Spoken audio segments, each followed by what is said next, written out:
Alright, start. Okay, so first of all ये video थोड़ा late बना रहा हूँ, सॉरी फॉर दैट। पहले ही बता देना चाहिए था, बट काम में बिजी था।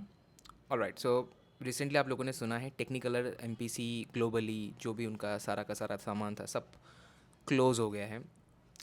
बहुत ही शॉकिंग न्यूज़ है। डेफिनेटली ये चीज़ वीएफएक्स इंडस्ट्री के लिए एक बहुत बड़ा झटका है जिससे ओवरकम करना बहुत मुश्किल है। बहुत सारे पॉइंट्स है यहाँ पे मैं जो आपसे शेयर करना चाहता हूँ। यहाँ पे जो बोलना ज़रूरी है as a VFX artist, as a VFX YouTuber from last 7 years में जो भी कंट्रीब्यूशन है मेरा, तो उस बेसिस पे मेरा बात करना ज़रूरी है। बिकॉज बहुत सारे कमेंट्स आ रहे हैं लिंक्डइन पे, मेरे जो कलीग्स है बहुत सारे लोग पूछ रहे कि भाई क्या पता है, बता क्या हो रहा है। तो पहले तो कुछ दिनों तक कन्फ्यूजन ही चल रहा था कि एग्जैक्टली हुआ क्या है, क्या एमपीसी टेक्निकलर इंडिया में बंद हुआ है या ग्लोबली बंद हुआ है। बट फाइनली यस्टरडे क्लियर हो गया कि नहीं, इट क्लोज्ड, कम्प्लीटली क्लोज्ड। तो कुछ सालों पहले, कुछ साल नहीं बहुत सालों पहले, रिदमन ह्यूज़ नाम से एक कंपनी हुआ करता था जो भी ऐसे ही बंद हो गया था। बट रिदमन ह्यूज़ के टाइम पे अपना वीएफएक्स इंडस्ट्री जैसा था, आज के टाइम पे वीएफएक्स इंडस्ट्री का सिनेरियो अलग है। इनफैक्ट जब रिदमन न्यूज़ बंद हुआ था उस टाइम पे इतना क्रिटिसिज्म नहीं हुआ था जितना अभी हो रहा है, because there are multiple reasons. तो पहले ना मैं आता हूँ जो पॉइंट्स मुझे बहुत ज़्यादा इरिटेट किया आफ्टर पता चलने के बाद कि ये क्या हुआ है। तो देखो, कंपनी डेफिनेटली अगर प्रॉफिट में नहीं है तो फर्स्ट ऑफ ऑल मैं बता देता हूँ जितना मुझे सोर्स से पता चला है कि कंपनी प्रॉफिट में नहीं था, बैंकरप्ट हो गया है। Then I don't know information सही है गलत है, बट इतना सुनने को आ रहा है, मैं वही बता रहा हूँ। अगर आपको ज़्यादा इन्फॉर्मेशन पता है आप कमेंट कर सकते हो। कंपनी को इन्वेस्टर्स नहीं मिल रहे थे। देखो, कंपनी डेफिनेटली ये सारी चीज़ों पे फेस कर सकता है। I agree, I can understand कि आप ऐसे सिनेरियोज पे फेस करोगे तो आप क्या करोगे, डेफिनेटली आप कंपनी चला नहीं पाओगे, विच इज़ राइट। लेकिन रॉन्ग यहाँ पे क्या है वो मैं आता हूँ। अगर आप कंपनी बंद कर रहे हो विदाउट आपको बंद करना पड़ रहा है, राइट, तो आपको एटलीस्ट जहाँ पे जो एम्प्लॉयज़ है आपके पास वहाँ पे आपको उनको बताना पड़ता है पहले से कि देखो we are not going to continue this company, हमको बंद करना पड़ेगा। तो आने वाले 6 महीने में या 3 महीने या 2 महीने में वट आपको एक नोटिस पीरियड देना पड़ता है ताकि वो लोग अपने हिसाब से कुछ जुगाड़ ले। ऐसा नहीं कि आप रात को भी नहीं पता कल सुबह आपका जॉब नहीं रहेगा। This is completely completely unprofessional, ठीक है। ये मैं एक्सपेक्ट नहीं किया था। एटलीस्ट टेक्निकलर जैसे बड़े ब्रांड्स हैं जो एक टाइम पे देखो, टेक्निकलर मेरा पहला कंपनी है, एक अच्छा मेमोरीज है टेक्निकलर को लेके। एमपीसी मेरा फर्स्ट स्टार्टिंग कंपनी था। बट आज जो सिनेरियो हुआ उसके बाद मुझे वो चीज़ लिटरली वो फेड हो गया है आफ्टर ऑल। लाइक वो क्या था, एमपीसी क्या ज़माना था। अब आर्टिस्ट को तुरंत आप ऐसे निकाल रहे हो, उसके ऊपर उनको सैलरी भी नहीं दे रहे हो, उसका जो पेंडिंग सैलरी है। लोग कमेंट पे कमेंट कर रहे हैं कि मेरा सैलरी दे दो, मेरा सैलरी दे दो, लेकिन नो रिस्पॉन्स, ठीक है। कोई बोल रहा है कि आप लॉगिन करके रख दो, आपको बस लॉगिन करना है, कभी भी काम आ सकता है। तो ये सारे के सारे बातें ऐसा है कि आप उन पे केस ना करो, कुछ स्टेप ना लो। देखो, अगर आप सब मिलके कूद पड़ते हो ना, उनको देना ही पड़ेगा सैलरी। और हमारा मिस्टर घोष जो बहुत बड़े बड़े बातें किए थे, मैं उनके बारे में क्या ही बोलूँ। मैंने लास्ट उनसे मिला था वीएफएक्स समिट पे लास्ट ईयर। वहाँ पे उन्होंने कुछ ऐसी बातें किया जो मैं, मेरे जो स्टूडेंट्स थे वहाँ पे उनको भी कह रहा था कि ये जो बोल रहे ये सच नहीं है। बिकॉज ये जो सीन ये होने वाला है ये हमको पहले से पता था, कुछ महीने पहले से ही पता था। इनफैक्ट थोड़ा बहुत हमको हिंट भी मिला था कि एमपीसी बंद होने वाला है, टेक्निकलर बंद होने वाला, वगैरह वगैरह। बट उस टाइम पे भी स्टेज में खड़े होके वो वहाँ पे बहुत बड़ी बड़ी बातें किया। और वो छोड़ो, वो तो 3-4 महीने की पुरानी बातें हैं। रिसेंटली जब ये सीन हुआ उसके एक दिन पहले भी बेंगलोर पे एक इवेंट था कुछ जीएफएक्स नाम से।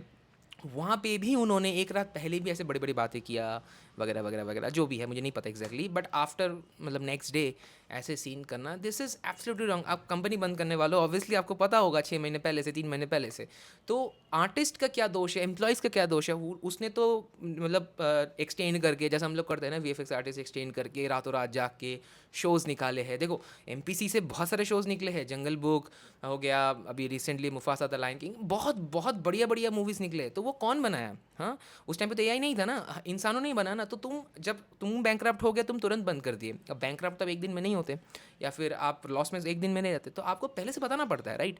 सो दीज आर द थिंग्स मुझे बहुत इरिटेट किया जानने के बाद कि एक तो आप उनको सैलरी नहीं दे रहे हो, उसको 3-4 महीने का जो भी उनका सैलरी होता है, अगर आप किसी को ऐसे सडनली निकाल रहे हो, रूल्स के हिसाब से आपको 2 महीना 3 महीने का सैलरी देना पड़ता है ताकि वो 3 महीने तक सस्टेन कर पाए। आप डेफिनेटली आप पहले से नोटिस नहीं दे रहे हो, बट आप उनको सैलरी दे रहे हो। अगर आप नोटिस दे रहे हो तभी भी आपको सैलरी देना पड़ेगा, बिकॉज आप उनको निकाल रहे हो, ठीक है। उनका फ्यूचर क्या है वो आपको भी नहीं पता, उनको ढूंढना पड़ेगा। ज़रूरी नहीं कि सबको जॉब मिल जाए।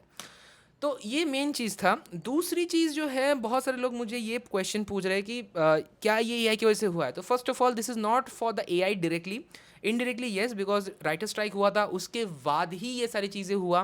सो डेफिनेटली ये जो सिनेरियो हो रहा है वो राइटर स्ट्राइक का साइड इफेक्ट्स कह सकते हो इसको। राइटर स्ट्राइक जिसके वजह से हुआ था कि एआई को यूज़ मत करो, वो मुद्दा हट के कंप्लीटली इंडस्ट्री डिस्ट्रॉय के हालात पे आ चुका है। बट यहाँ पे एक बट है, ये चीज़ एआई की वजह से नहीं हुआ है, दिस इज़ कम्प्लीटली डिफरेंट।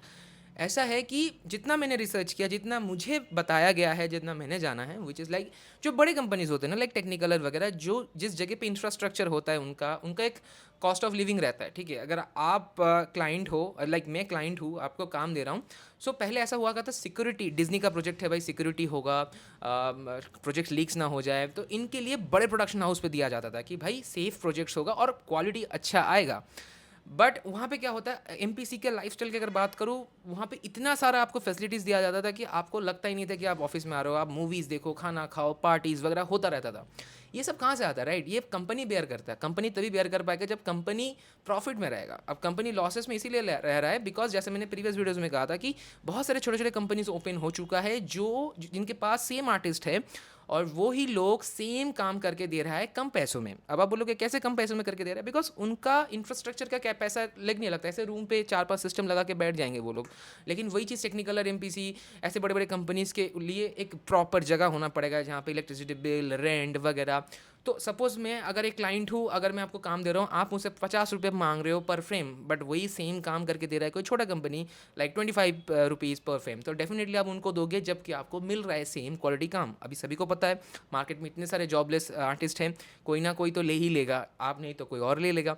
सो ये फ़ायदा उठा रहे हैं क्लाइंट, और इसका भुगतान, मतलब इसका जो भी साइड इफ़ेक्ट्स वो तो आप देख ही रहे हो।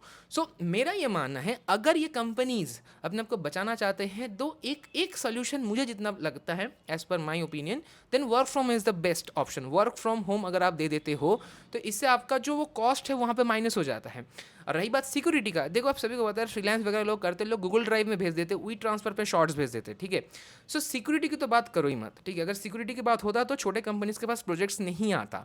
इनफैक्ट छोटे भी नहीं, जो ट्रस्टेड कंपनीज भी नहीं होते, जिनके पास टीपीएन सर्टिफाइड भी नहीं होते, उनके पास भी प्रोजेक्ट्स होते हैं।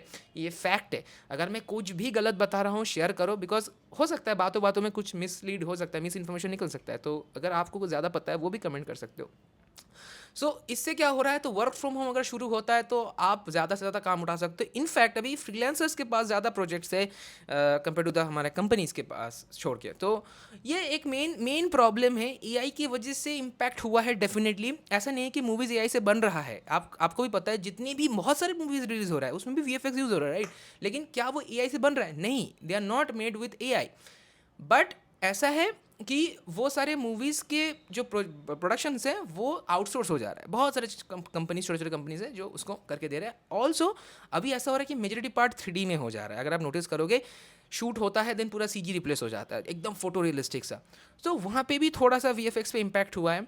अब आगे क्या होगा मुझे नहीं पता। देखो जो भी होगा, आई डोंट नो क्या होगा, but let's see. By the way technical के साथ जो हुआ वो आगे मैं क्या, इसका इसका फाइनल जवाब मेरे पास नहीं है। बट इतना ही था कि बट उनको ये पैसा दे देना चाहिए आर्टिस्टों को। उनको जो उन्होंने जो किया वैसे नहीं करना चाहिए था, ठीक है। ये एक बहुत बहुत बड़ा बड़ा बैड इम्पैक्ट हुआ। By the way I don't no मैंने क्या बताया वीडियो में, पूरा रॉ था। कुछ भी गलत बता दिया तो सॉरी मेरे तरफ से। अगर आपको लगा कि मैं कुछ गलत इन्फॉर्मेशन शेयर किया, कमेंट कर सकते हो। ऑल्सो अगर आपका कोई भी राय है वो भी शेयर करो। बाकी देखते हैं क्या होगा आगे। Hope for the best.